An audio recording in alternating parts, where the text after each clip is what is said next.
Dios va a eliminar el pecado, a ponerle fin al pecado y a establecer la justicia perdurable. Ese es el proyecto de las 70 semanas de Daniel. Por eso es tan importante este estudio. Bien, entonces la evidencia que Dios le da para contar las 70 semanas será desde el momento en que se da la orden de la recuperación del templo. Ya Israel está cautivo, ya lo pasamos por desobediencia, ya fue tomado Judá e Israel, que son las dos, el reino del norte, el reino del sur, están cautivos. Daniel cautivo también. A lo que Dios o el ángel le dice a Daniel, cuenta el día en que se dé la orden para restablecer el templo. Entonces esa orden se da por allá como en los años 444 aproximadamente. De allí se empieza a sumar. Cuando se empieza a sumar, tiene que llegar, las 70 semanas se convierten en años, 7 por 7, 49, así que ya no estamos hablando desde 490 años. Habría de venir una profecía, un cumplimiento de este tiempo a los 490 años. Así que se empieza a contar. Cuando se empieza a contar, nos damos cuenta que Ciro permite la salida de la orden de salida. Artajerjes en el 458 la confirma. A lo que marcamos una fecha de marzo del 444 antes de Cristo, que es la orden de Artajerjes. Allí hay unas fechas especiales, porque desde la orden que se da de Artajerjes para reconstruir el templo, que lo reconstruye Esdras, y que ya leímos toda esa profecía, hay 483 años. 483 años. De lo cual quedan faltando entonces 7 años, porque son 490 años. Pero observamos, 7 por 7, 49 años. Otro periodo de 62, es el periodo de 62 semanas. 62 por 7 da 434 años. 434 años. Aleluya. ¿Cuántos tenemos una alabanza para el Señor? Habrán 7 semanas y 2 semanas. El Mesías tenía que venir. El Mesías tenía que venir en el año 33. Pero cuando nosotros sumamos, vemos que el Mesías vino en el año 69. Pero tenía que venir en el año 33. La razón es esta: del año 444 al año de 483 obtenemos 39 años después de Cristo. Entonces hay una diferencia en años, porque Jesús no vino en el año 39, perdón, Jesús no vino en el año 39, como marcaría nuestro calendario. Si nosotros nos ponemos a sumar, nuestro calendario marcaría que Jesús vino en el año 39, y Jesús no padeció en el año 39, no lo mataron en el año 39. Pero ¿cuál es la razón? Es por el calendario. Es importante nosotros tener en cuenta que el judío tiene un calendario diferente al de nosotros. El calendario nuestro es solar. El calendario judío es lunar. Entonces, cuando nosotros observamos el calendario solar, Quiero darle una referencia. El calendario solar tiene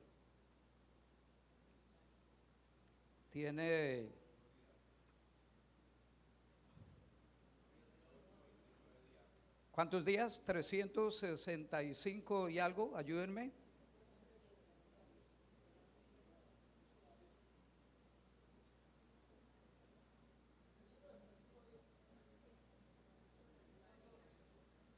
Hay una diferencia entre el calendario solar y el calendario lunar.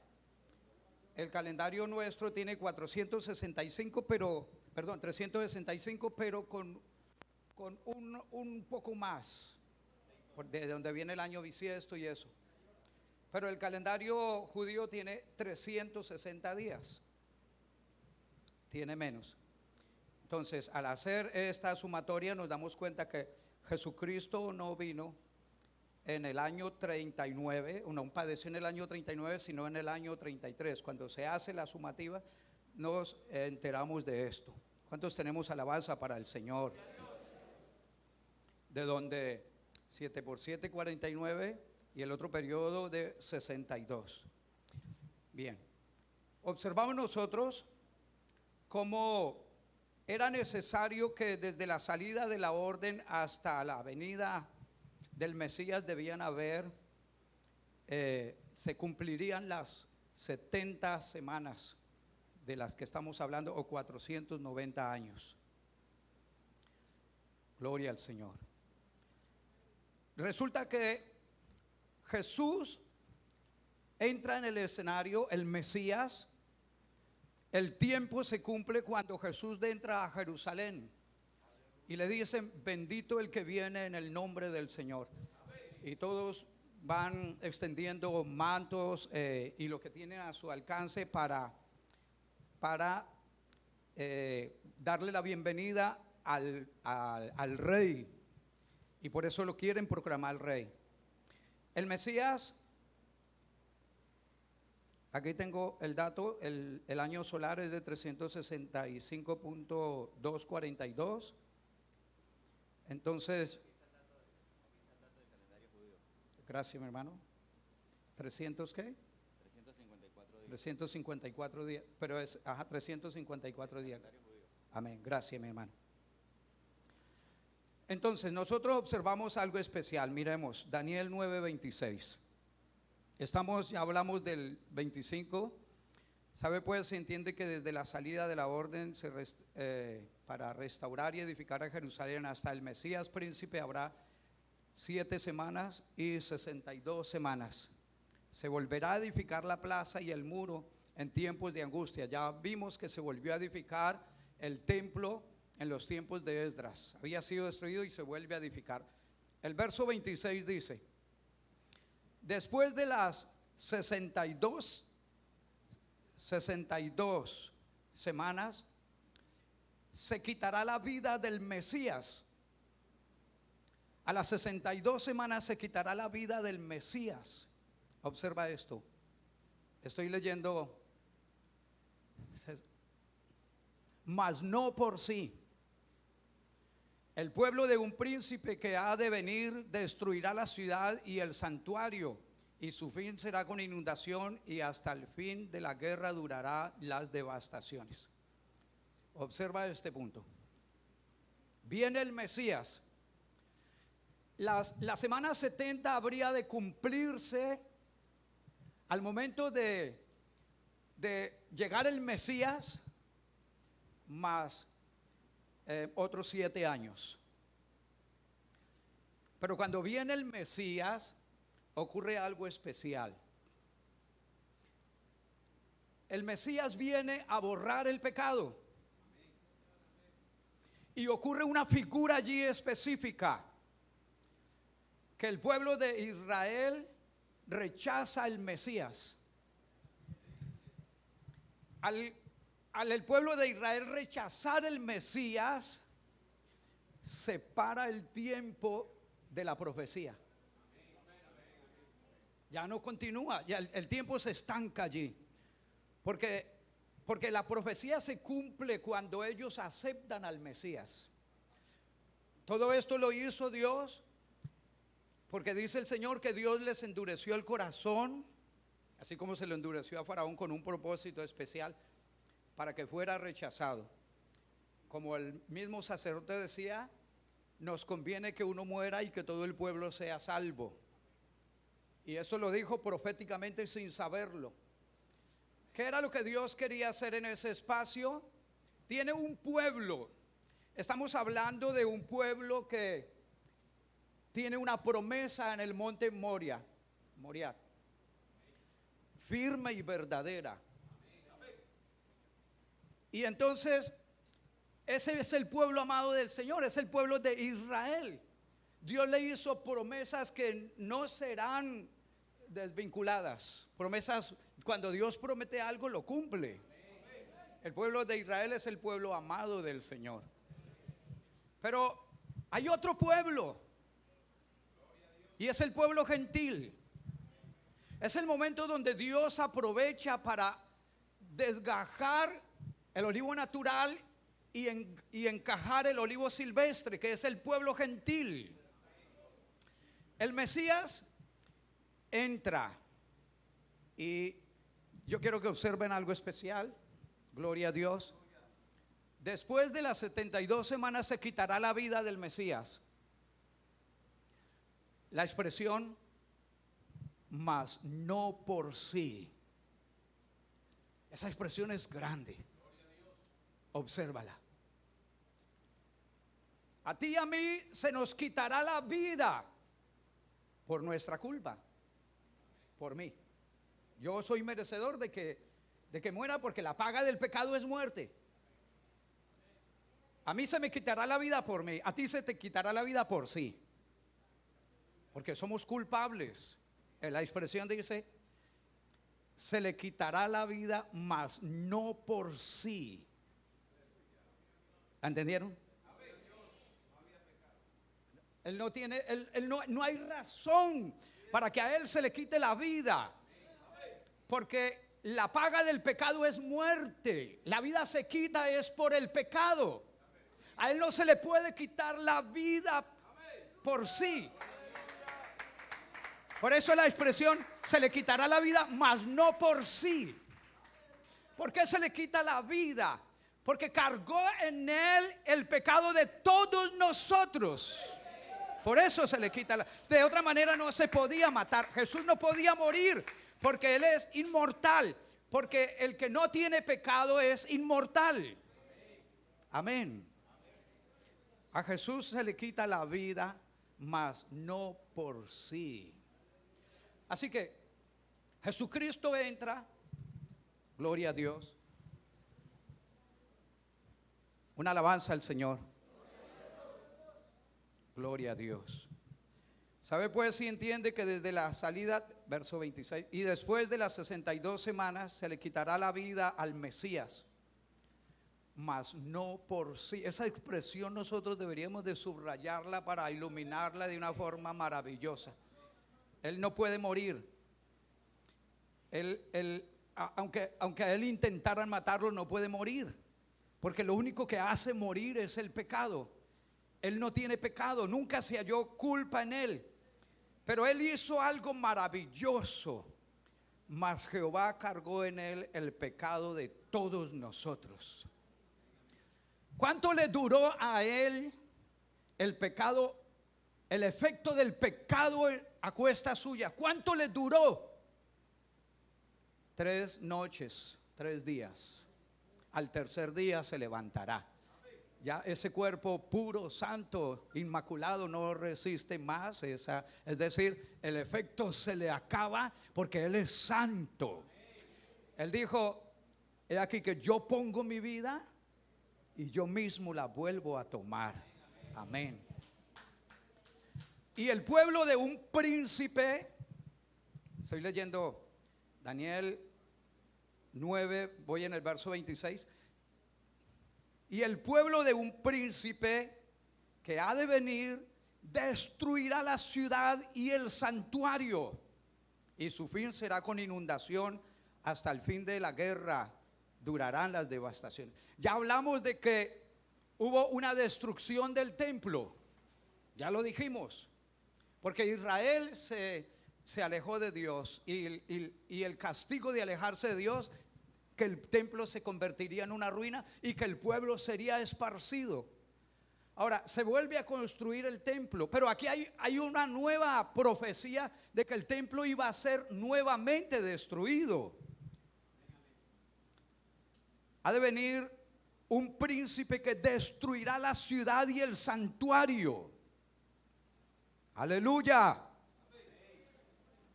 Y su fin será con inundación. Hasta el fin de la guerra durarán las devastaciones. ¿Cuándo ocurrió eso? En el año 70 después de Cristo. El templo se conservaba como una de las joyas arquitectónicas y valiosas de la tierra. De todo el mundo visitaban ese templo por el acabado de hermosura y por los valores que tenía. Pero los romanos le tenían ganas a las riquezas que habían allí.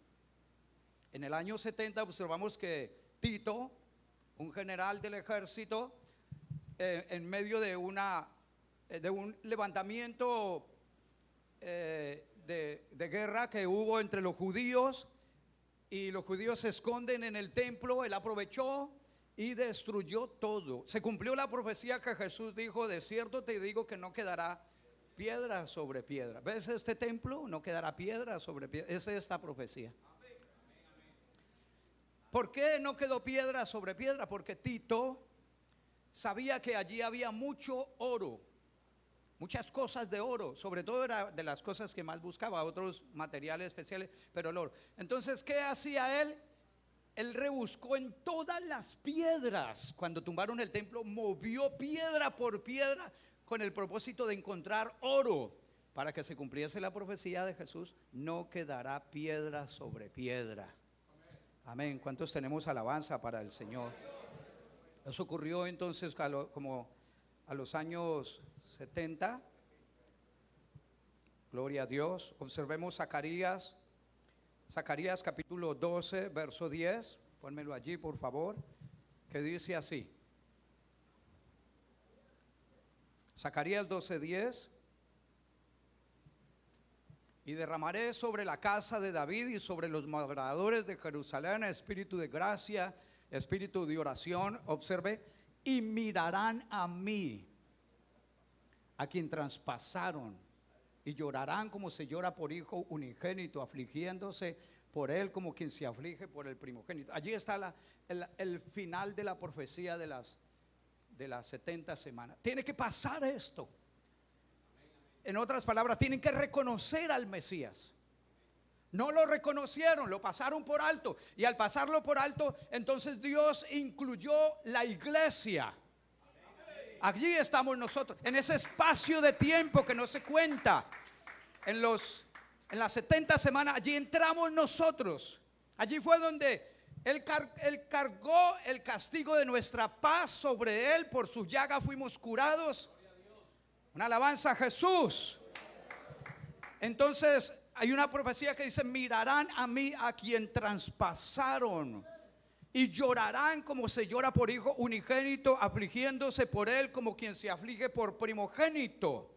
Observemos Isaías 9:6, una porción muy conocida por todos. Aleluya. Por favor, eso. Porque un niño nos es nacido, hijo nos es dado, y el principado sobre su hombro, y se llamará su nombre admirable, consejero, Dios fuerte, Padre eterno y príncipe de paz. ¿Qué le quiero mostrar aquí? Las 2 etapas del Mesías. Primero, el Mesías llega como hijo de hombre. Niño nos es nacido, hijo nos es dado. Entra como hombre. Pero al final usted ve que no sale como hombre. Él sale como Dios. Entra como hombre y sale como Dios. Amén. Veamos algo más de Daniel 9:26. Nos sigue diciendo: el príncipe que ha de venir destruirá la ciudad y el santuario. Ese es Tito. hasta ese momento toda Jerusalén está destrozada. En los 70 después de Cristo, el nombre en ese momento, en medio de esas guerras, el nombre de Judá es cambiado por Palestina 135 años después de Cristo.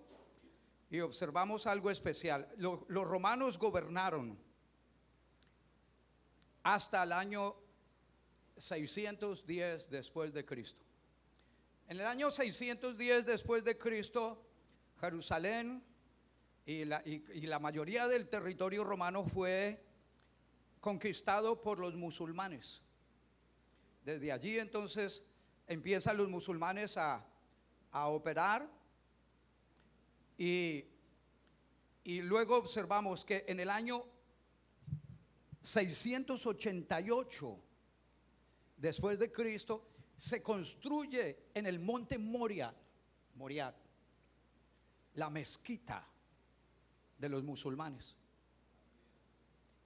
Mire que desde el principio estamos centrándonos en el monte Moriah, en Jerusalén y en el pueblo de Israel, porque estas 70 semanas tienen que ver, pues allí incluimos la iglesia del Señor en el espacio, pero observamos entonces el transcurso de las 70 semanas, donde tiene que haber una reconstrucción de un templo, tiene que reconstruirse.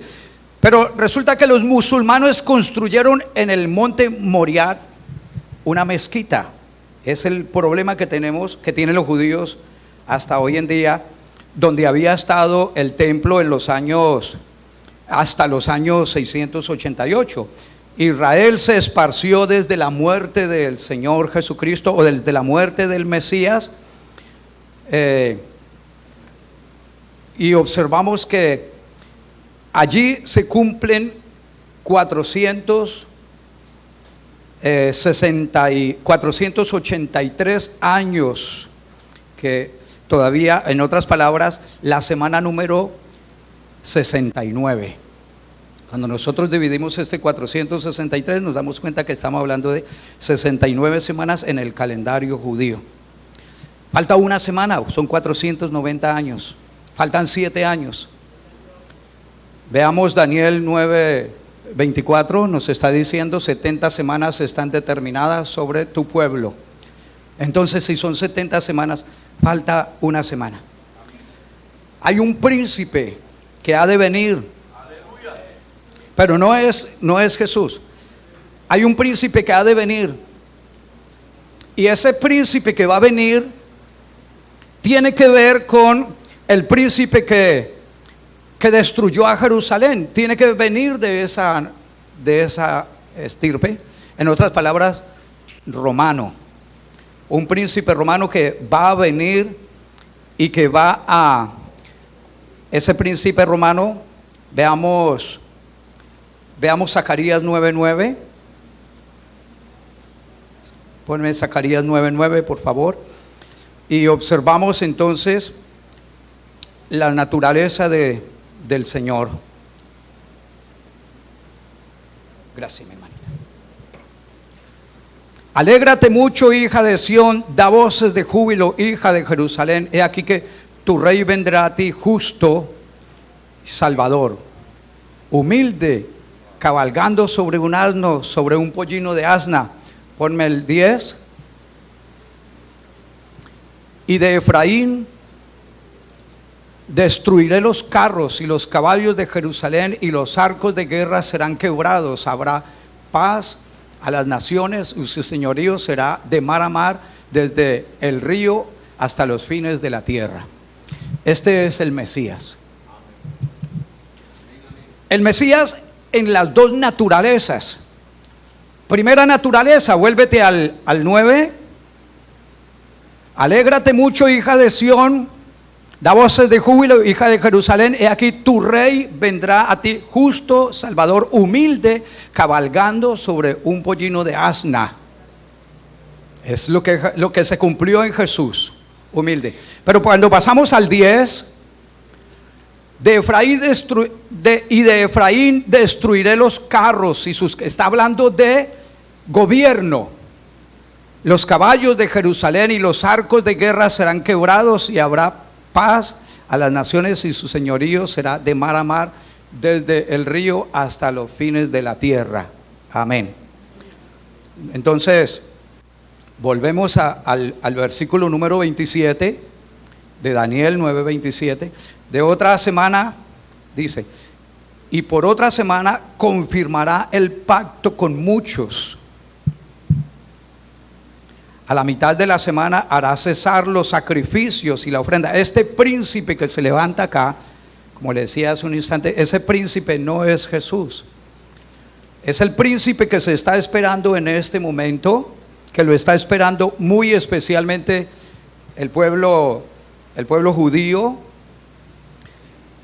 en medio de las guerras y de las tribulaciones, como ya se profetizó que hasta el final habrían guerras.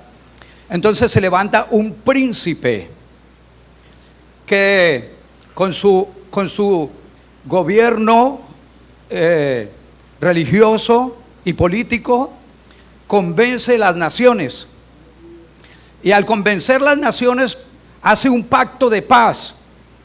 Allí entra la última semana, un pacto de paz. Por otra semana confirmará el pacto con muchos. Va a ser un pacto con muchos, sobre todo con el pueblo de Israel, un pacto con muchos, y va a prometer paz, va a prometer seguridad. En esa semana, ese pacto viene durante 7 años. La gente le cree, y ese personaje, escuchen, permite que se reconstruya el templo. ¿Sabe que Jerusalén tiene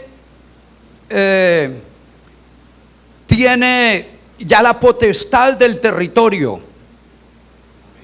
Ese territorio le pertenece a Israel, el territorio donde está en este momento la mezquita. Fue liberado en la guerra se me escapa la fecha. Hay una guerra que peleó y liberó ese territorio. Ahora ese territorio le pertenece a Israel. Mientras que ese territorio le pertenece a Israel, a ver si encuentro esa fecha que es muy importante.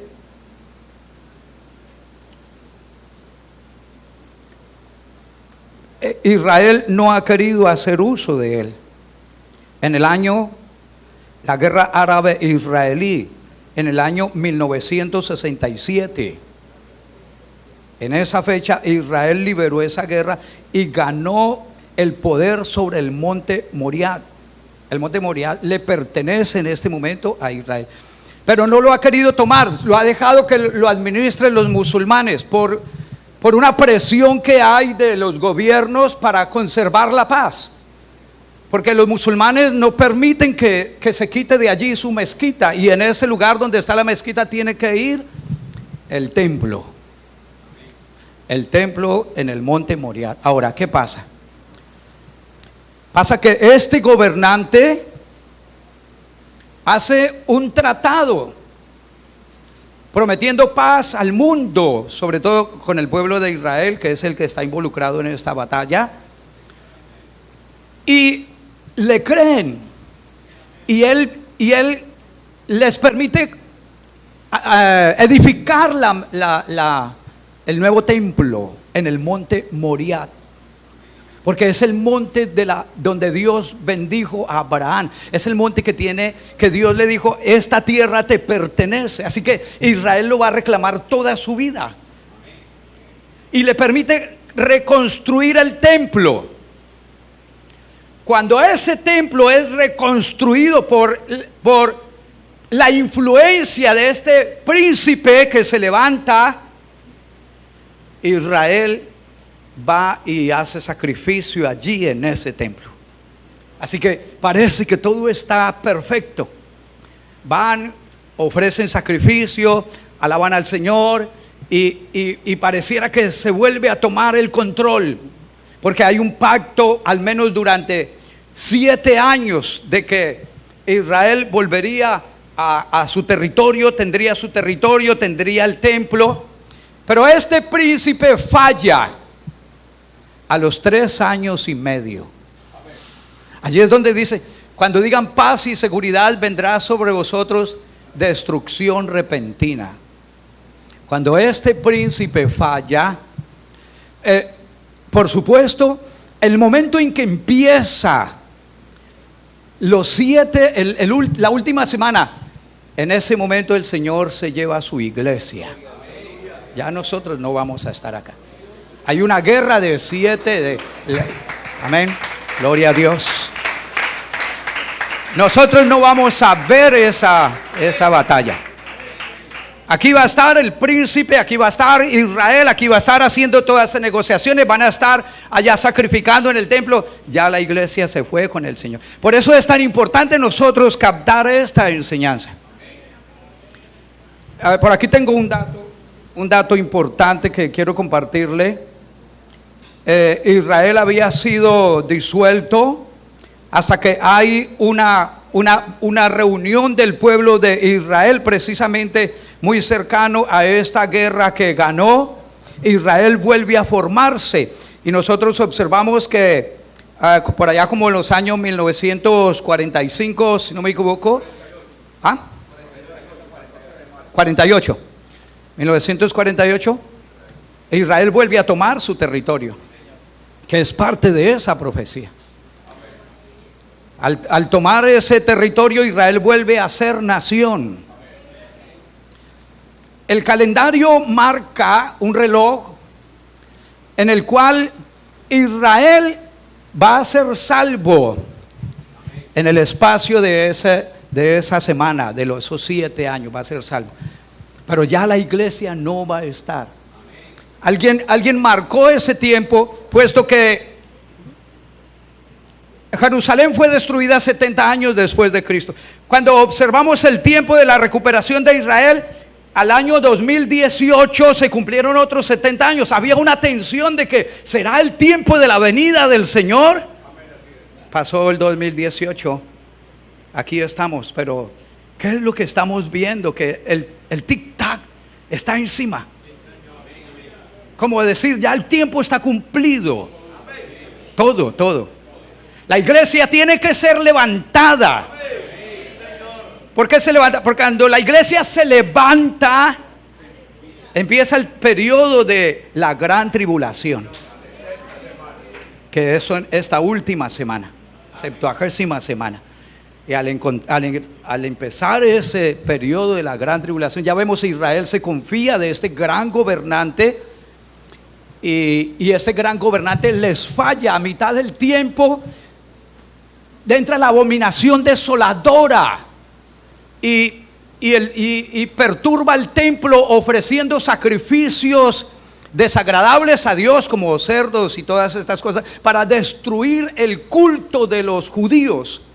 Y cuando empieza a destruir y a profanar el templo de Dios, entonces es donde empieza a haber una tribulación cual nunca la ha habido.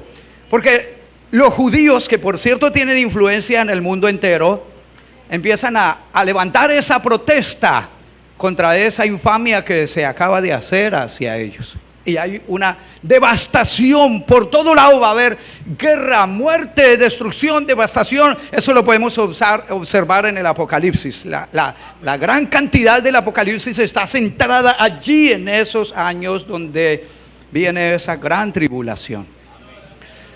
El príncipe está gobernando. Observemos. Aleluya. ¿Cuántos tenemos alabanza para el Señor? El príncipe ha de venir y tendrá un pacto por 7 años. A la mitad del pacto lo incumple. Empieza la gran tribulación como nunca.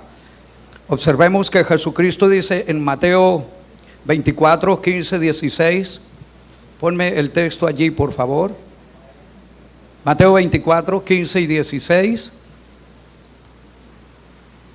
Por tanto, cuando veáis en el lugar santo la abominación desoladora de que habló el profeta Daniel, el que le entienda. Siguiente. Entonces, los que estén en Judea huyan a los montes, Y allí empieza a dar indicaciones de qué tienen que hacer, especialmente para ese instante de la abominación de la desoladora o la gran tribulación. Observemos nosotros aquí en Daniel capítulo número 7, si lo pones allí por favor, versos 25 y 26, dice: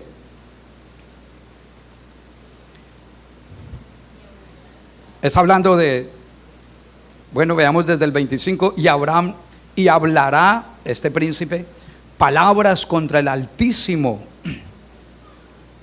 y a los santos del Altísimo quebrantará la guerra, la turbación tan inmensa. Los santos del Altísimo se está refiriendo a los judíos. Y pensará en cambiar los tiempos. ¿Ha escuchado usted una versión de alguien por allí que quiere cambiar la Biblia? Ya la Biblia está obsoleta, dice, y se cree que tiene poder sobre eso. Aquí se cumplen palabras como esa: quebrantará y pensará en cambiar los tiempos y la ley, y serán entregados en su mano hasta tiempo y tiempos y medio tiempo. Serán entregados o sea, los judíos serán entregados en la mano de este gran gobernante que los está oprimiendo hasta tiempo y tiempos y medio tiempo. O sea, 3 años y medio. En los 3 años y medio que faltan de la gran tribulación. Verso 26. Pero se sentará el juez y le quitará su dominio, para que sea destruido y arruinado hasta el fin. Y que el reino y el dominio y la majestad de los reinos debajo de todo el cielo sean dados al pueblo de los santos del Altísimo, cuyo reino es reino de reinos, y todos los dominios le verán y le obedecerán. Aquí observamos en ese instante, cuando se cumplan esos 3 años y medio, viene el Rey de Gloria y destruye a ese anticristo, a ese personaje, a ese gobernante, y le entrega el dominio sempiterno al pueblo de Israel. Y el Señor en ese momento vendrá con su iglesia a reinar entonces durante esos 1000 años. Amén. Es importante nosotros saber, veamos el 21, veamos Daniel 7, 13 y 14, dice: miraba yo en la visión de noche, y aquí con las nubes del cielo venía uno como hijo de hombre, que vino hasta el anciano de días, y le hicieron acercarse delante de él, y le fue dado dominio, gloria, reino, para que todos los pueblos, naciones y lenguas le sirvieran. Su dominio es dominio eterno, que nunca pasará, y su reino uno que no será destruido. Allí se cumple entonces la segunda venida del Señor Jesucristo. Ya no viene montado sobre un asna, ya no viene como hijo del hombre, sino que viene como el Rey de reyes y Señor de señores. ¡Aleluya! Por eso es tan importante nosotros hoy, antes que se acabe la plenitud de los gentiles, antes que se cierre la puerta. Dios cerró la puerta del pueblo de Israel, ¿no la cerrará para los gentiles? La plenitud de los gentiles. Hoy es el día donde, según las fechas, ya estamos sobre la marcha. Ya estamos en el momento donde Jesucristo levanta a su iglesia para empezar. Y usted observa cómo en Jerusalén está la tentativa de que en un instante, en un abrir y cerrar de ojos, se va a empezar a construir el templo. La señal de la construcción de ese templo, de la restauración de Jerusalén y de construir el templo en el monte Moria, que fue la promesa que Dios le dijo a Abraham, esa señal es el recogimiento de la iglesia. de la higuera aprended, cuando ya sus ramas están verdes y brotas, sabed que el tiempo está cerca. Las ramas ya brotaron. Israel ya ha vuelto a surgir como nación. La iglesia del Señor le llegó el momento de ser levantada. Como mi hermano estaba leyendo en la apertura, en un abrir y cerrar de ojos, Jesucristo vendrá por su iglesia en las nubes. En ese momento no espere que Dios va a venir aquí a la tierra a recoger. Él en las nubes nos va a recoger. Por eso esa no es la segunda venida del Señor Jesucristo. Ese es el recogimiento de la iglesia. Cuando el Señor venga por segunda vez, vendrá a destruir a este inicuo, a darle gobierno a Israel, pero vendrá con su iglesia para gobernar 1000 años. Pongámonos en pie, por favor. Gloria al Señor. Oh, aleluya, aleluya. Hermano querido, esto tiene que llenarnos a nosotros de una esperanza tan grande, de una fuerza tan grande, que nosotros necesitamos hoy ya estar listos. Estar listo. Dios llama a su iglesia. Sabe que en medio de la iglesia, este espíritu que recoge la iglesia, porque es el Espíritu de Dios el que recoge la iglesia, se mete en cada uno de nosotros. Y observe que cada cristiano, así como el judío, busca ese templo de adoración, y tiene que ser allí en el templo Moria. A Jesucristo, la iglesia le pregunta: ¿dónde es el lugar que se debe adorar? Allá en ese templo en Jerusalén, en Samaria. No, ustedes me adorarán en espíritu y en verdad, porque el Señor ha hecho algo maravilloso en cada uno de nosotros. Déjame decirte que el Espíritu Santo del Señor es el que nos está formando para nosotros salir antes que se cumpla la semana 70. Hoy es el día de salvación. Denles aplauso al Señor. Aleluya, aleluya, aleluya. Gloria a Dios. Apláudale, hermano, apláudale, apláudale. Gloria a su nombre, aleluya.